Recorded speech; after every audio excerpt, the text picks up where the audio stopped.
توی قسمت قبلی دیدیم که تا اینجای آموزش رو با هم یاد گرفتیم و پیش رفتیم و قراره توی این پارت ادامه بافت رو با هم ببینیم که میشه این کیف گوگلی نقلی که همینجور که میبینین یه گوشی با این ابعاد داخلش جا میگیره که البته با توجه به نکاتی که توی پارت 1 و هم توی پارت 2 بهتون میدم میتونین به سلیقه و دلخواه خودتون سایزش رو عوض کنین. بریم ما هم دیگه ادامه آموزش رو ببینیم.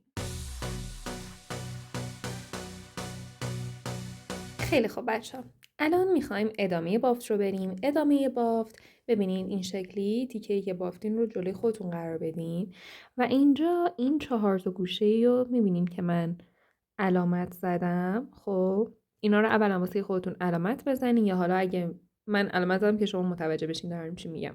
این حواستون به این 4 تا گوشه باشه و الان کاری که میخوایم بکنیم چیه؟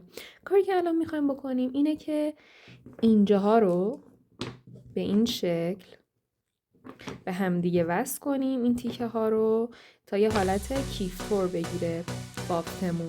برای این کار بچه ها ببینید این گوشه ها هستن. ببینید الان این گوشه بیرون زده است، این گوشه بیرون زده است که این دوتا کنار همدیگه قرار گرفتن و از اون ور این گوشه داخل رفته است و این گوشه داخل رفته است و این دوتا قراره به همدیگه وصل بشن. برای وصل کردن این تیکه ها به هم این گوشه ها مهمه. خب من الان میخوام از این گوشم، از این دوتا گوشم که داخل رفته از شروع کنم.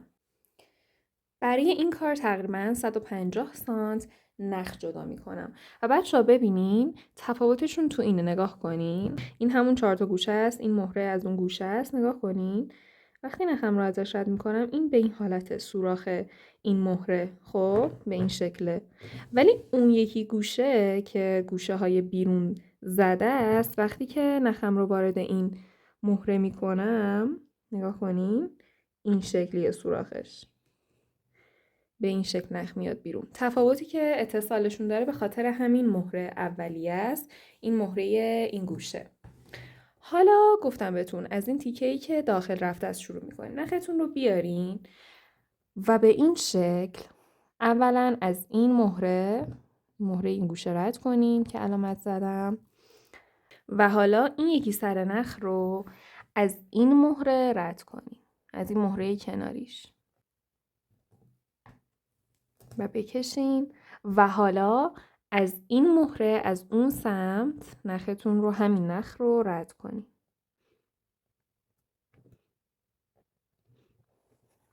و حالا اون یکی سر نخ رو که هنوز داخل اون مهره اولیه‌مون هست رو از همین مهره که الان نخمون داخلش هست رد کنین که میشه مهره کناریش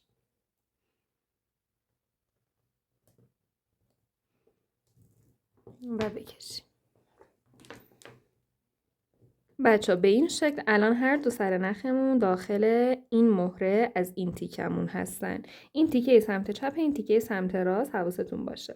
اینجا به این شکل یه خونه ستایی اینجا تشکیل دادیم. کاری که الان باید بکنیم اینه که این دو سر نخ رو برسونیم به این مهره بالایی از این تیکه سمت چپ. نگاه کنیم ما الان اینجاییم و برسونینش هر دو سر نخ رو به این مهره بالایی. برای این کار از این سر نخمون که به سمت تیکه راست هست شروع میکنیم. باید نگاه کنیم از همین مهره کناریش رد بشه. همین یه دونه مهره میرسه به مهره مورد نظرمون، این مهره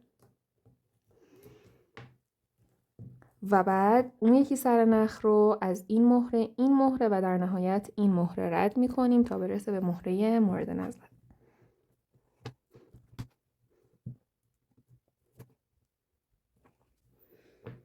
به این شکل میبینین الان هر دو سر نخمون رسیده به این مهره‌ای که میخواستیم.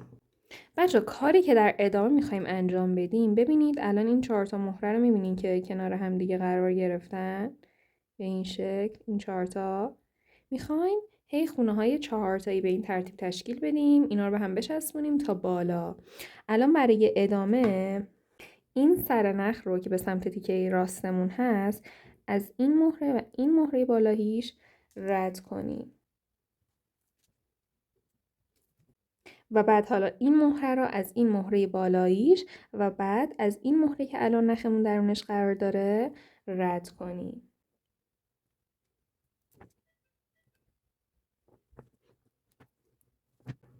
و بکشیم. ببینیم الان هر دو سر نخمون از این مهره رد شده و این خونه 4 تایی هم تشکیل شد، اولین خونه 4 تاییمون. حالا در ادامه میخوایم بریم خونه 4 تایی بعدی رو تشکیل بدیم. برای این کار باید این دو سر نخ رو که اینجاست برسونیم به این مهره بالاییش، که برای این کار این سر نخ رو از این مهره کناریش و اون یکی سر نخ رو از این سه تا مهره رد کنیم. اون یکی سر نخ رو از این مهره کناریش رد کنیم. به این شکل. الان میخوایم خونه 4 تایی بعدی رو تشکیل بدیم. برای این کار این سر نخمون که به سمت چپمون هست از این مهره و از این مهره رد کنیم. به این شکل و اون یکی سر نخ رو از این مهره بالاییش و دقیقاً از همین مهره که الان نخمون درونش قرار داره رد کنیم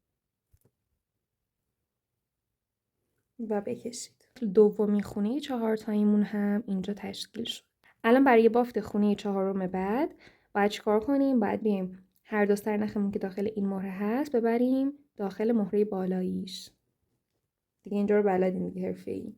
اول این سر نخ رو منتقل میکنیم و بعد سر دیگه نخ رو منتقل میکنیم که میشه همین مهره بالاییش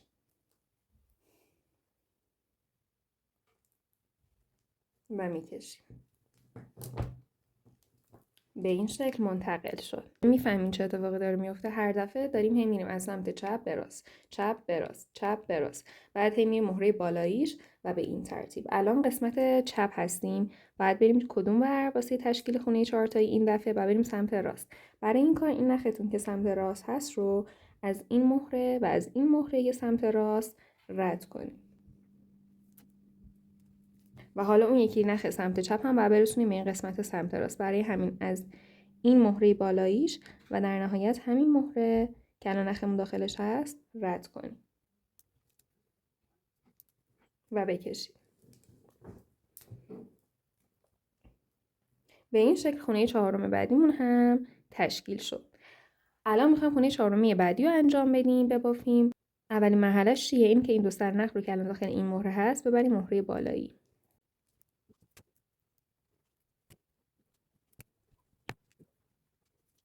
به این شکل.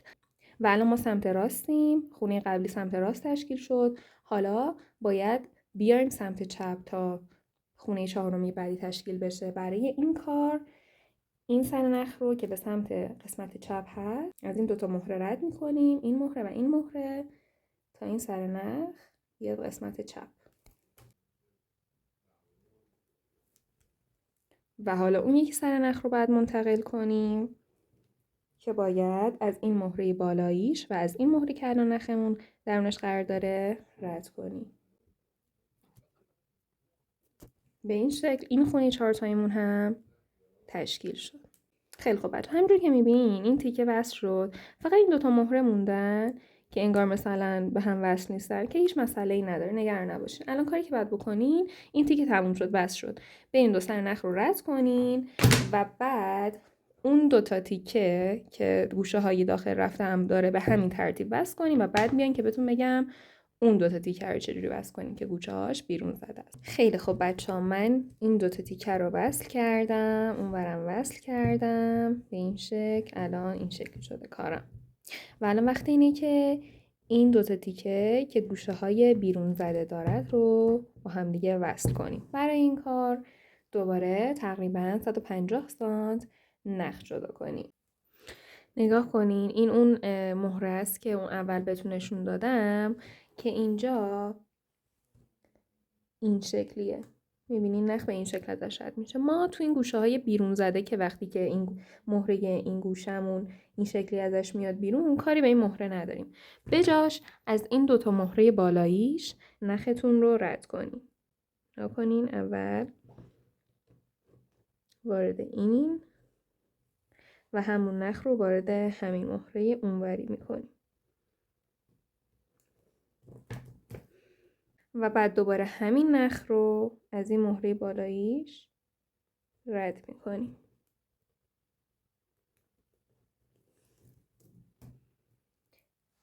و بعد همین نخ رو از این مهره اون سمت راست رد میکنیم.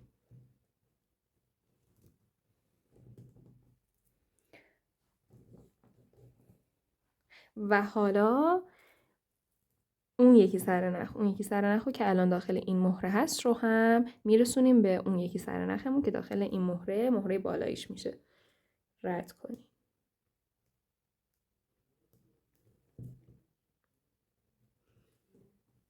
و بکشیم.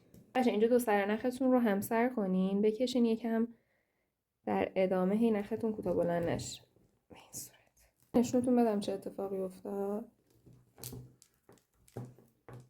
نگاه کنین الان اینجا این خونه 4 تاییمون، اولین خونه 4 تاییمون به این شکل تشکیل شد. الان میخوایم خونه 4 تایی بعدی رو تشکیل بدیم. برای این کار باید این دو سر نخ رو برسونیم به این مهره بالاییش. این رو از این مسیر و یکی سر نخ رو از همین یه دونه مهره رد میکنیم.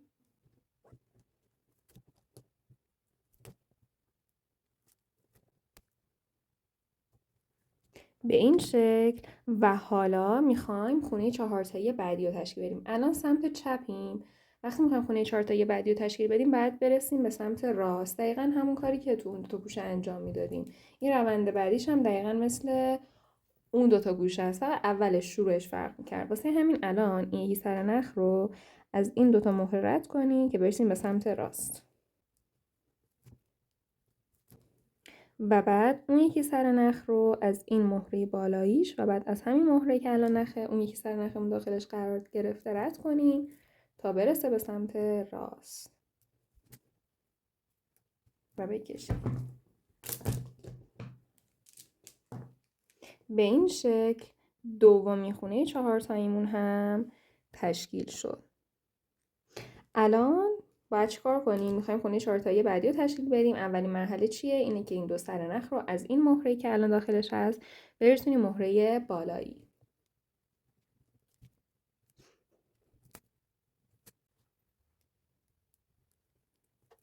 به این شکل. و الان میخوایم خونه 4 تایی بعدی رو تشکیل بدیم که برای این کار باید بیایم از سمت راست به سمت چپ. خونه 4 تایی قبلی سمت راست تشکیل شد، پس الان باید بیایم سمت چپ.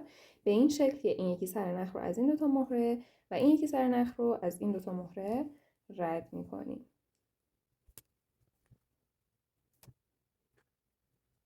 و بکشیم.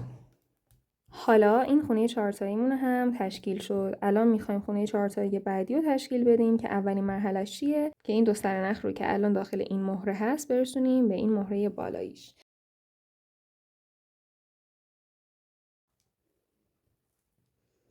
به این شکل الان داخل این مهره است و حالا باید بیایم به سمت راست. این سر نخ رو از این دو مهره و این یکی سر نخ رو از این دو تا مهره رد میکنیم.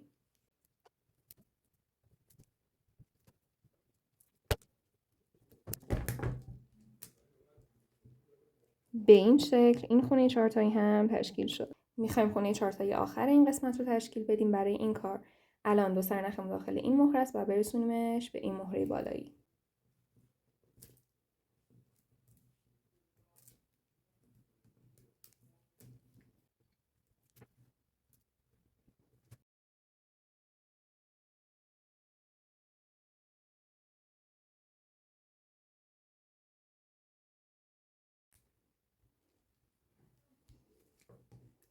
و حالا باید این دو سرنخ رو برسونیم به سمت چپ. برای این کار این سرنخ رو از این دو تا مهره و این سرنخ رو از این دو تا مهره رد میکنیم.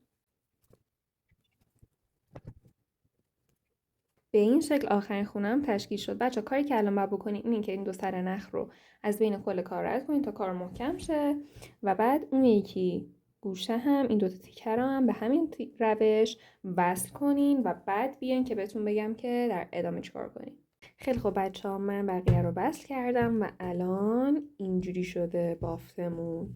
همونجوری که میبینین بچه ها یه تیکای دو تا تیکه این شکلی داریم که یه فضای خالی داره لب کیفتون. ما این با این فضا کار داریم. خب از بعد قراره مراحلی رو انجام بدیم، مراحلی رو ببافیم که در نهایت باعث ایجاد دسته کیفمون بشه.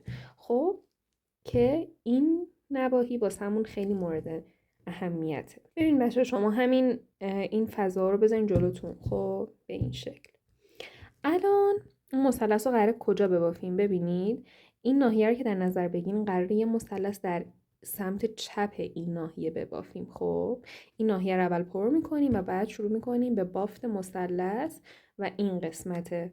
خب قسمت از این قسمت به سمت چپ شروع میکنیم و این رو انجام میدیم. حالا دقیقا به چه اندازه؟ ببینید همین فضا رو بیایم پایین. خب اینجا این خونه ستایی رو میبینین که وقتی داشتیم این دوتا تیکه رو به هم وصل میکردیم به وجود اومده. این رو همین شکلی دستتون رو بذاریم بیایم بالا. خب که میشه دقیقاً همین فضا. خب ما از اینجا باید شروع کنیم به بافت اون مثلث و حالا کجا تمامش میکنیم؟ حالا بیاین سمت چپ این فضا و نگاه کنیم اینجا هم دوباره این خونه ستایی هست که همین رو بیایم بالا و میشه تا اینجا. باید تو این فضا یه مثلث ببافیم. خیلی خوب ببینید من این سمت رو انجام دادم. میبینید همچین حالت مثلث طوری به وجود میاد. حالا بیاین اون سمت رو با هم دیگه ببافیم. برای این کار تقریباً 150 سانت نخ جدا کنیم. و بچه‌ها ببینین بهتون گفتم شروعش از این فضای خالیه که برای این کار نختون رو بندازین داخل این دوتا مهره. به این شکل و حالا دو دونه مهره بندازین داخل این سر نخ و با سر دیگه این نخ ببافین. بذارین من یه جوری اینو ثابت نگه دارم.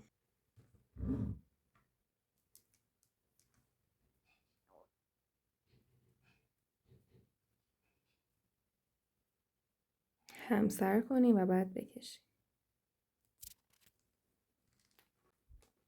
به این شکل این فضای خالی پر شد. بهتون گفتم بچه‌ها مراحل ادامه کار ما به سمت چپ این فضای خالی. از این فضای خالی رو پر می‌کنیم و بعد به سمت چپ شروع می‌کنیم و میایم به سمت این قسمت، به سمت چپمون. و ببینید بهتون گفتم واسه اینکه ببینید از کجا شروع کنیم، بذارین یه لحظه دوباره اینجا این خونه ستایی رو پیدا کنین این پایین کیفتون و بیاین امتداد بدین به بالا که میرسه به همین خونه چهارتایی که الان تشکیل شده، این فضای خالی که پر کردیم. من الان این 4 تا مهره رو علامت بزنم واسهتون. میبینین این 4 تا مهره رو که واسهتون علامت زدم. حالا از همینجا باید شروع کنیم به سمت چپ. خیلی خوب.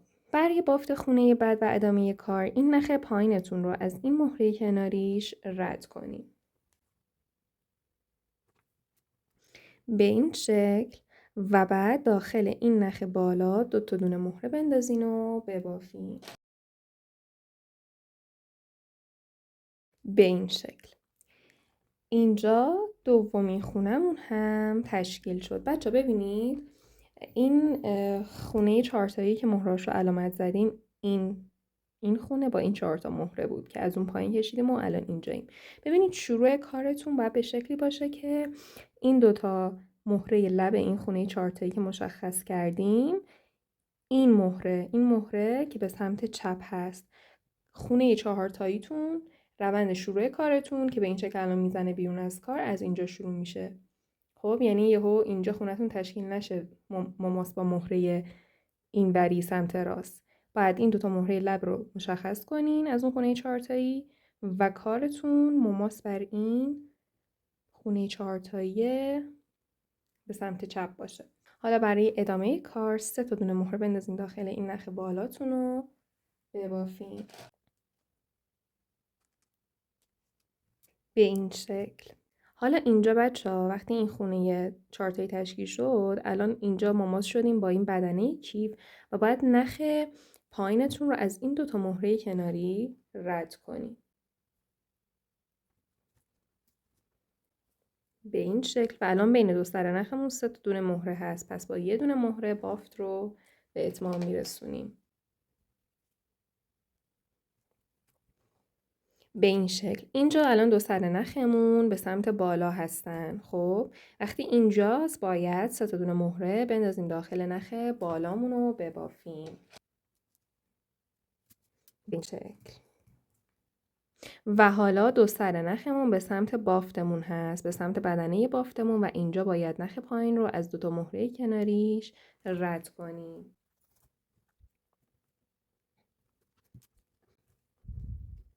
و با یه دونه مهره بافت رو به اتمام برسونیم. به این شکل.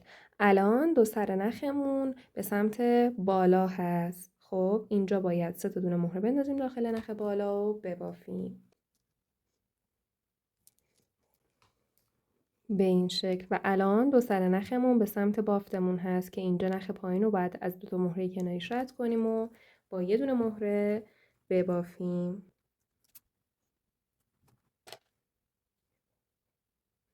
به این شکل. الان دو سر نخمون دوباره به سمت بیرون این بافتمون هست که اینجا وقت چیه؟ وقتی که 3 تا دونه مهره بندازیم داخل نخ بالا و ببافیم. به این شکل. و اینجا الان باید چی کار کنیم؟ بگید خودتون. دقیقاً الان دو سر نخمون به سمت بافت هست، پس نخ پایین رو از 2 تا مهره کناریش رد میکنیم و با یه دونه مهره میبافیم.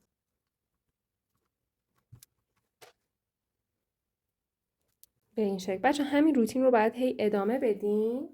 خب نسبت به سایز کیفی که دارین تا کجا؟ بذارین تا بهتون بگم تا کجا. ببینید اون ور رو که مشخص کردیم متوجه شدین شروع کار رو.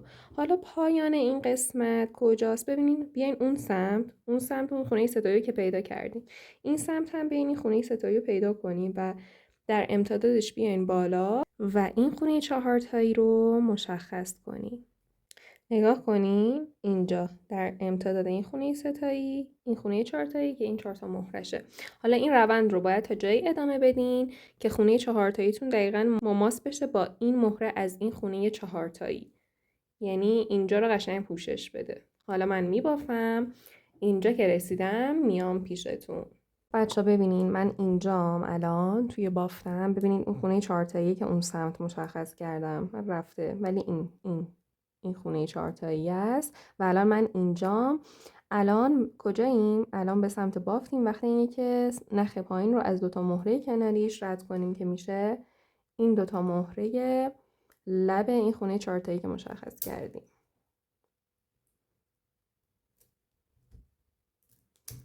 به این شکل و بعد با یه دونه مهره بافت این خونه رو تکمیل کنیم. به این شکل بچه ها میبینین. خیلی بچه ببینین این اون خونه 4 تایی بهتون گفتم باید جوری ببافین که خونه آخر این قسمتتون روی این 2 تا مهره لب مماس بشه. میبینین مماس شده. خب و حالا بچه ها ببینین نکته‌ای که داره. ببینین فقط این سمت نگاه کنین، این گوشه داخل رفته است و وقتی که کارتون توی این ردیف تموم شد گوشه اون سمت هم گوشه سمت چپ هم باید یه داخل رفتگی داشته باشه. دوتاشون به این شکلن. الان اینجا بچه ها من نخم رو میخوام رد کنم و بعد بیام بهتون بگم که ادامه کار رو چجوری بریم. خیلی خب بچه ها من نخم رو رد کردم و اضافیش رو بریدم. الان میخوایم ادامه کار رو بریم. بچه ها اگه شما نختون کوتاه نشده بود شما الان اینجا بودین دیگه. نخ رو برسونین به این مهره‌های لب. میبینین به این مهره از سمت چپ، این مهره لب، این مهره دوم. خب و اگه مثلا من نختون کوتاه شد و رد کردین نختون رو وارد همین مهره‌ای کنین که بهتون نشون میدم. به این شکل و بعد این سر نخ سمت راست رو از این مهره کناریش رد کنین. خیلی خب اینجا هم میخوایم یه خونه 4 تایی تشکیل بدیم. بین 2 سر نخمون 2 تا دونه مهره هست، پس 2 تا دونه مهره بندازین داخل این سر نخ سمت چپتون این شکل و با سر دیگه این نخ ببافین. همسرم کنین. سر نخ جدیده تا 3 تا خونه اول همسر کنین و بعد بکشین. به این شکل این خونمون تشکیل شد. بچه ها دوباره اینجا و بریم همون فرایندی که هی انجام میدادیم. الان این 2 سر نخمون از این بافتمون دوره، به سمت بالاست. پس اینجا 3 تا دونه مهره بندازین داخل این نخ بالاتون و ببافین. به شکل سومی رو تو دستتون نگه دارین و ببافین. به این شکل بچه ها الان وقتی چیه؟ الان 2 سر نخمون به سمت بافتمونه، نزدیک به بافتمونه. اینجا باید نخ پایین رو از این 2 تا مهره کناریش رد کنیم و بعد با یه دونه مهره ببافیم.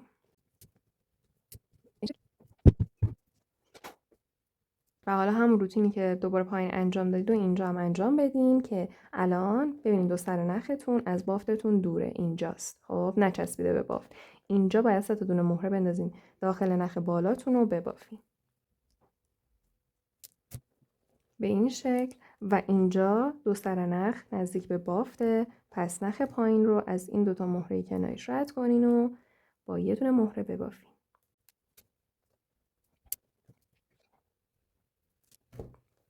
به این شکل بچه ها روتین بافت همین شکلیه، ادامه بدین تا برسین به خونه آخر.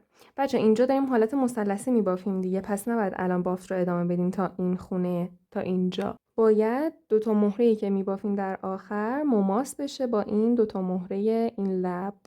خب من میبافم و خونه آخر رو که خواستم ببافم میام که با هم دیگه انجام بدیم. خب بچه ببینین من دارم خونه آخر رو میبافم که الان باید یه دونه مهره بندازم و ببافم. ببینید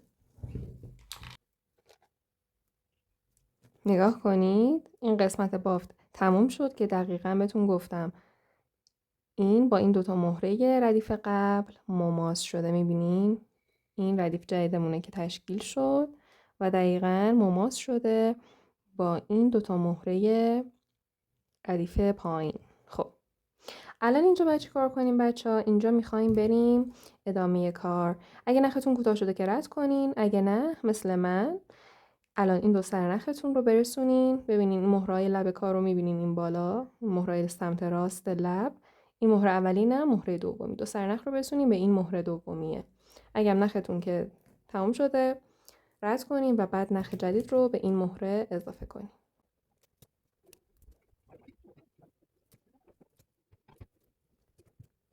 حالا آماده شروع ردیف جدید هستیم. اینجا این نخ سمت چپتون رو از مهره کناریش رد کنین و بعد 2 تا دونه مهره بندازین داخل این نختون که به سمت بیرون بافتتون هست، نخ سمت راست، و ببافین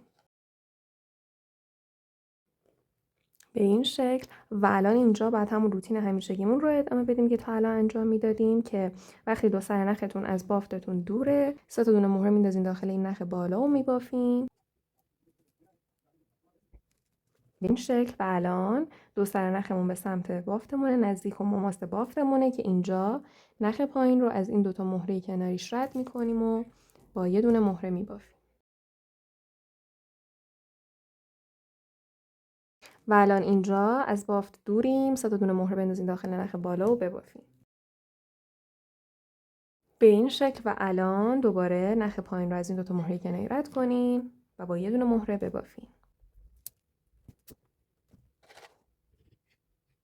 به این شکل. بچه‌ها بافت این قسمت من به اتمام رسید. ببینید وقتی به اتمام میرسه از نظر ارتفاعی دیگه نمیخواید ادامه بدیم، وقتیه که این ردیف آخرتون، ردیف بالاتون شامل 2 تا خونه 4 تایی باشه. میبینین این 2 تا خونه یا همون 4 تا دونه مهره این لب داشته باشه. وقتی به این حالت رسید کارتون تموم شده. حالا 2 سر نخ رو رد کنین و بعد اون طرف رو هم به همین روتین ببافین و بیاین که با هم دیگه ادامه کارو بریم. خیلی خب بچه‌ها ببینین الان میخوایم چیکار کنیم. الان میخوایم اون مراحل بافت دستمون رو تکمیل کنیم. برای این کار الان که شما همین شکلی مثلث‌ها رو این دور بافتین، با این مثلثه جدیدی که بافتیم 2 طرف کیف کار داریم. کنیم این مثلث همین شکلی از اون بالا میاد پایین میاد پایین تا میرسه به این لب کار که اینجا این 2 تا خونه رو میبینیم که بیرون زده است و مماس با بدنه کیفه. ما با این 2 تا کار داریم در ابتدا. خب حالا همین 2 تا رو در نظر داشته باشین و بعد بیاین این شکلی جلوی خودتون قرار بدین. الان برای این کار تقریبا 150 سانت نخ جدا کنین و یه دونه مهره بندازین داخلش به این شکل. کاری که الان میخوایم بکنیم این 2 تا خونه بود که بهتون گفتم. این 2 تا خونه یکی از سرای نخ رو ببینیم با این 2 تا مهرهش کار داریم. این مهره بیرون زده، این لب اینجا و این یکی هم این مهره. حالا در نظر داشته باشین. و حالا من یکی از سرای نخم رو از این مهره اینوری سمت راست رد میکنم و بعد اون یکی سر نخ رو هم از اون یکی اینور رد میکنم به این شکل.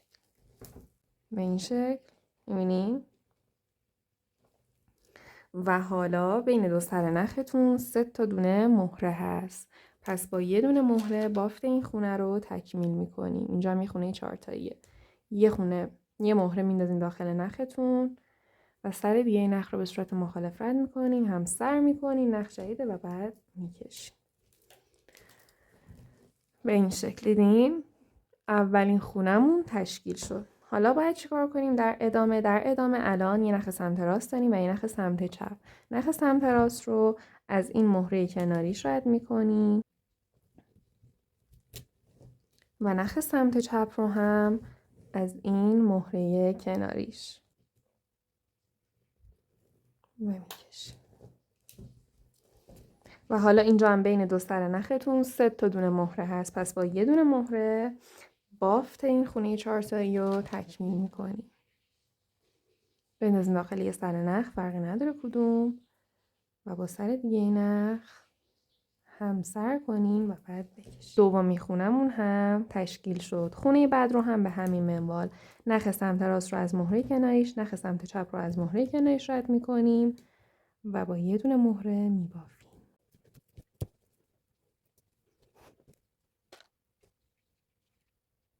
وصل کردن این دوتا تیکه به هم دیگه، وصل کردن این بافت مثلثیمون همین روتینشه.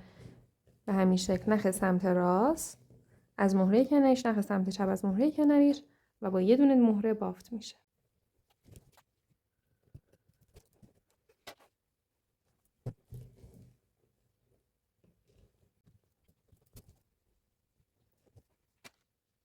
میرسیم به خونه آخر، جایی که انگار مثلا اینجا یه خونه 5 تایی داریم. خب اینجاست که باید هر دو سر نخ رو دوباره از مهره‌های کناریشون رد کنیم و ببافیم.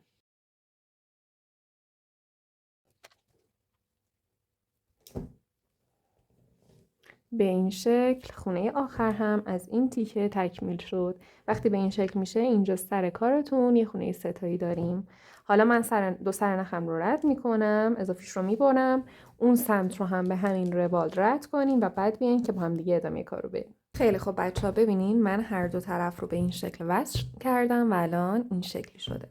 کاری که الان میخوایم انجام بدیم بچه‌ها اینه که این دوتا رو اینجوری به هم وصل کنیم، این دوتا دسته رو. خب برای این کار بچه دوباره تقریبا 150 سانت نخ جدا کنین و یکی از این تیکهاتون رو بذارین جلوتون، از یه سمت شروع کنین، فرقی نداره کدوم. خب و حالا ببینین این آخرین خونه که همون حین بافت بهتون نشون دادم، این خونه 3 تایی، از اینجا میخوایم شروع کنیم.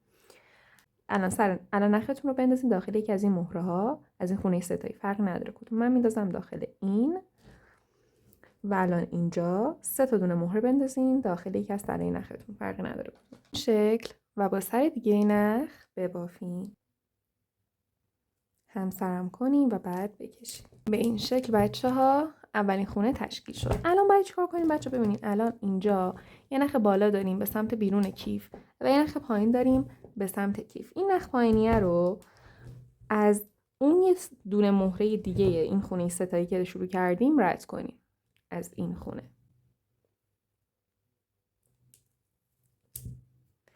و بعد 2 تا دونه مهره بندازین داخل نخ بالا و ببافین.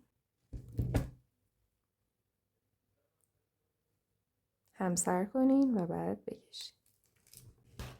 به این شکل دومین خونمون هم تشکیل شد. خونه بعد خونه آخر از این ردیفه که باید اینجا نخ پایین رو علاوه بر این مهره کناریش که متعلق به همون خونه 3 تای اول هست رد کنین و بعد از این مهره رد کنین، از این 2 تا مهره،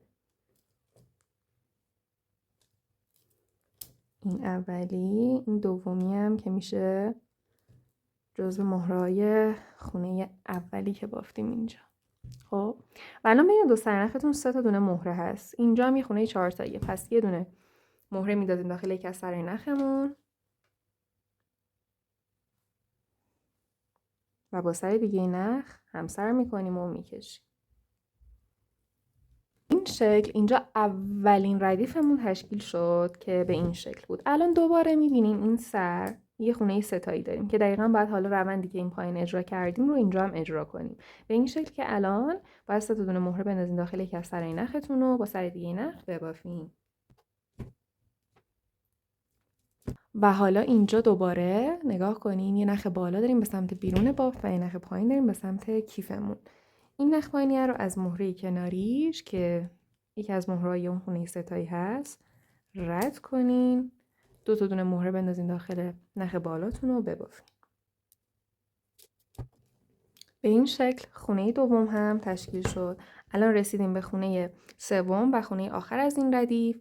نخ پایین رو از این مهره که جزو این خونه ستایی اولمون هست رد میکنیم و همچنین از این مهره از خونه اول این ردیف 1 2 و با یه دونه مهره میبافیم. به این شکل این ردیف هم تکمیل شد. الان دوباره اینجا این سریه خونه ستایی داریم که همین روتینی که الان تو این 2 تا ردیف رفتیم رو انجام بدیم و ببافیم تا جایی که مورد نیازتونه. خب من میبافم تا جایی که نخم کوتاه شد و بعد میام که با هم دیگه ادامه کارو بریم. بچه‌ها ببینید من اینجا 7 تا ردیف رو بافتم ولی بازم میخوام ادامه بدم. ببینید شما اینجا بر اساس سلیقه خودتون نگاه کنین. الان اینجا وصل کنین به اون سمت یه همچین شکلی میشه ولی من میخوام تقریبا یه همچین حالتی بگیره. واسه همین بافتم رو میخوام ادامه بدم. من نخم رو رد کردم و الان دوباره اینجا این خونه ستایی رو دارم که نخم رو وارد یکی از اینا میکنم و روند بافت رو ادامه میدم و همسر کردنم یادتون نره. ببافین همین شکلی تا به میزانی که دلتون میخواد میرسه. منم ادامه میدم و بعد میام که وقتی خواستیم این سمت رو به این سمت رو وصل کنیم. خیلی خوب بچه‌ها من اینجا 10 تا ردیف بافتم واسه این تیکم. اینجا دیگه واسه من بسته. میخوام وصل کنم به اون قسمت. شما هر چقدر دلتون میخواد ادامه بدین بر اساس اینکه این کیفتون در انتها چه شکلی بشه. من واسه این 10 تا ردیف اوکی بود و حالا میخوام این 2 تا قسمت رو به هم دیگه وصل کنم. اگه نختون کوتاه شده نختون رو رد کنین و حالا داخل یک از این ببینین داخل یکی از این مهرهای این خونه ستایی لبه کار کنین. فرقی نداره کدوم. و حالا داخل یکی از سرای نختون یه دونه مهره بندازین. خب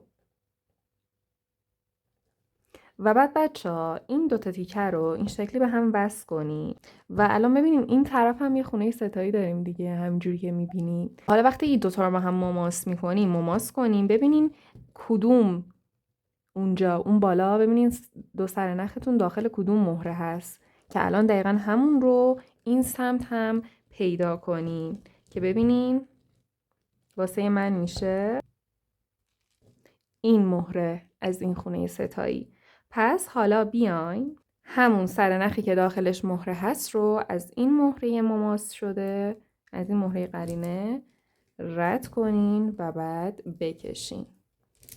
بچه اینجا به فشار دست زیاد باشه محکم بکشین. حالا اینجا بین 2 سر نختون 3 تا دونه مهره است. اینجا میخوایم یه خونه 4 تایی تشکیل بدیم پس یه دونه مهره بندازین داخل یه سر نختون. فرقی نداره کدوم و با سر دیگه نخ ببافین و بکشین. اینجا باید محکم بکشین محکم. و حالا اینجا باید چیکار کنیم؟ ببینین این سر نخ پایینتون رو باید بیاین از اون یکی از مهره خونه ستایی اینور این لب که پیدا کردیم رد کنیم. بکشین و بعد این سر نخ بالا رو هم از این مهره کناریش از اینجا رد کنیم.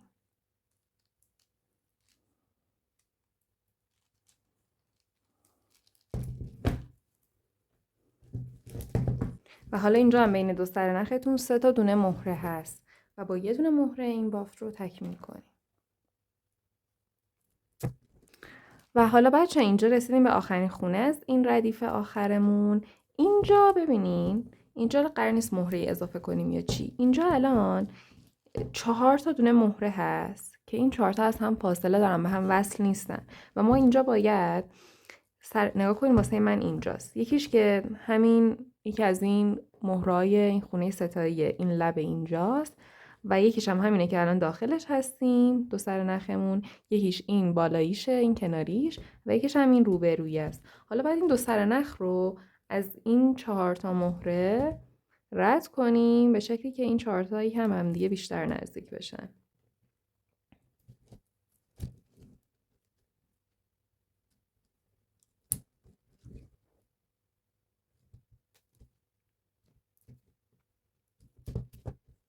همین شکلی چند بار این کار رو انجام بدین، تو این 4 تا مهره برین تا این حالت بهتری بگیره و هم دیگه نزدیک بشه.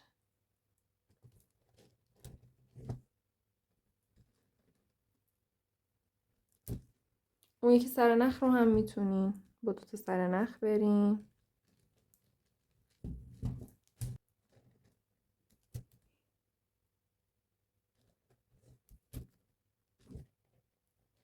و حالا بچه 2 سر نخ رو از بین کل کار رد کنین، قشنگ اینجا محکم شه. میتونین از بین دسته رد کنین و بعد اضافیش رو ببرین و بهتون بگم که چی کار کنین.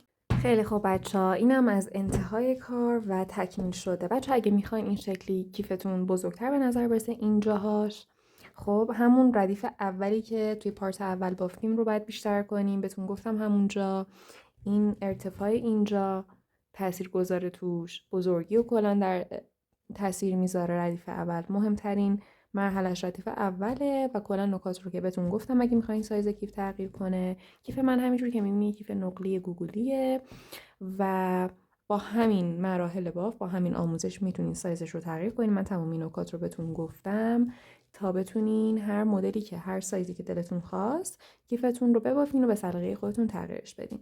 اینم از این آموزش. اگه از این آموزش لذت بردین، یادتون نره بچه‌ها ویدیو رو لایک کنین، کانال رو سابسکرایب کنین تا به من انگیزه و انرژی بدین تا واسهتون ویدیوهای بیشتری بذارم.